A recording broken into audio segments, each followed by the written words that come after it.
Hey guys, Fiendslegacy. I was wanting to do a review of a new EDC. You guys remember the Visionary 2 as being my EDC from when I reviewed it. However, lately been carrying another knife EDC. Got here a Spyderco Paramilitary. I ended up picking up the D2 sage green version that was a sprint run, and that was just due to cost consideration. It ended up being cheaper in the final analysis. Aside from that, while the black blade looks nice and I'm sure preserves itself better, it tends to have a little bit more friction in what you're cutting than a satin or polish on a finish, so didn't really mind much giving up the black on black for this one, and so ended up picking up this for, I think it was 104 from Knifeworks. So go ahead and get on into it.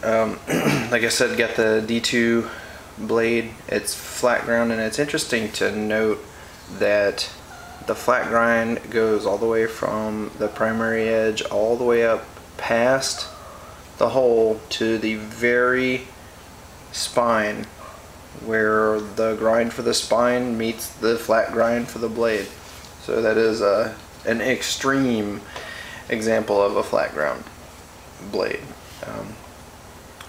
One thing that you'll see flying around about the military and paramilitary is that the lines, the fit, finish, the grinds, and everything is perfect, and this is no exception.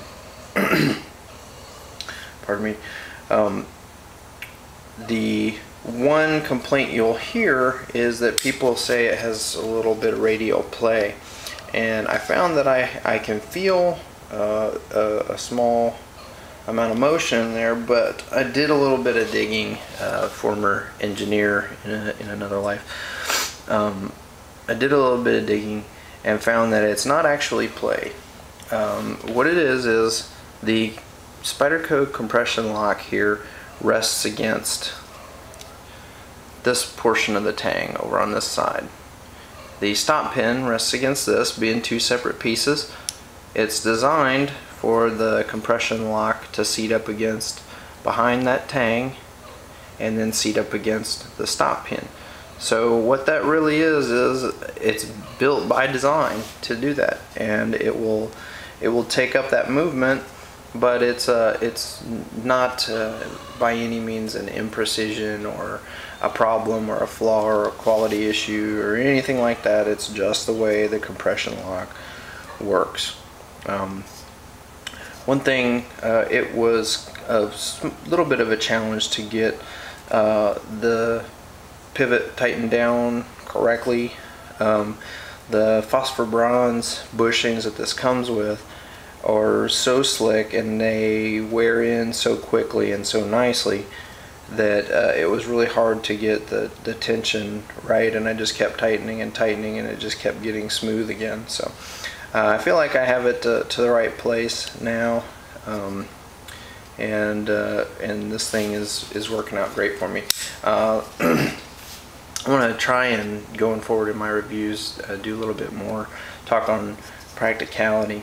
I tend to do little factoids in my reviews, simply because they're things that I haven't typically seen in other reviews on a given knife. I wanted to point out this is the same military hole. It's 14 millimeters. And again, the general overall profile is very similar to the military, although the package is a lot shorter overall. Not a liner lock, it's the compression lock, which you gain a measure of safety, much like with this one and other ones I'll mention, is you don't have to put your fingers in the way of a closing blade with the compression lock. So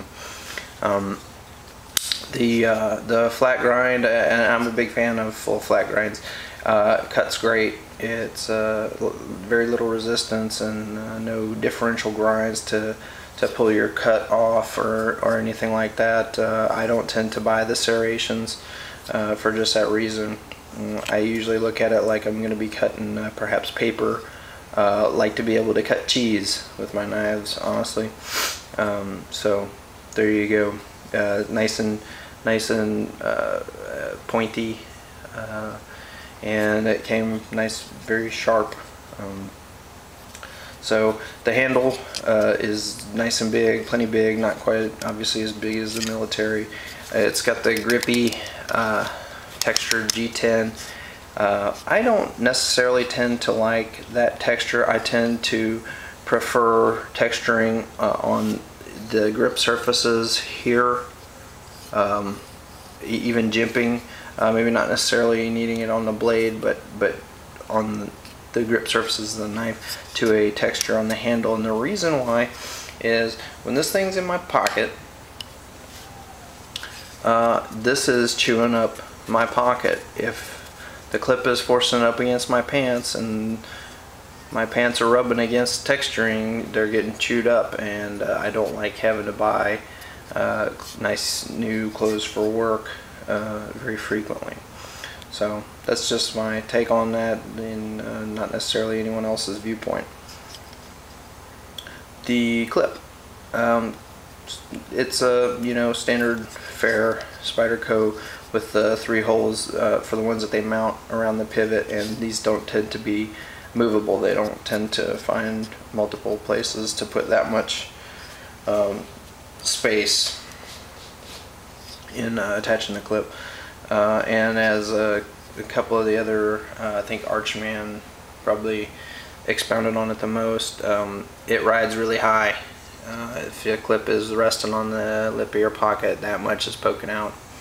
I didn't really find this tang here to be a problem getting in and out of my pocket. I don't tend to put anything else in my pocket if I'm going to be in and out of my pocket other than just my knife, so non-issue there.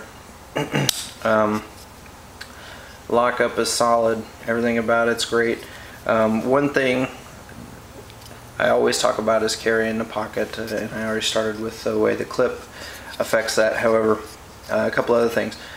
This is nice and thin, and every bit as thin as my Visionary. In fact, if you see there, the lock apparatus actually makes it a little bit wider overall, but the general thinness is of the slabs and everything in between is nice.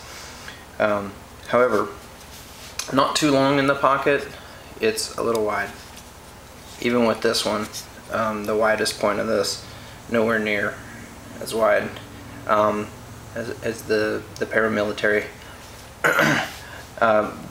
Doesn't really have that much of an adverse impact, especially because this one carries a lot more weight up towards the top of my pocket, whereas, as I said before, this one was like a pendulum. So not really such a great issue, it's just something to consider, that you've got that much forward from the back of your pocket, and you can look at how far my fingers are spread apart to index that.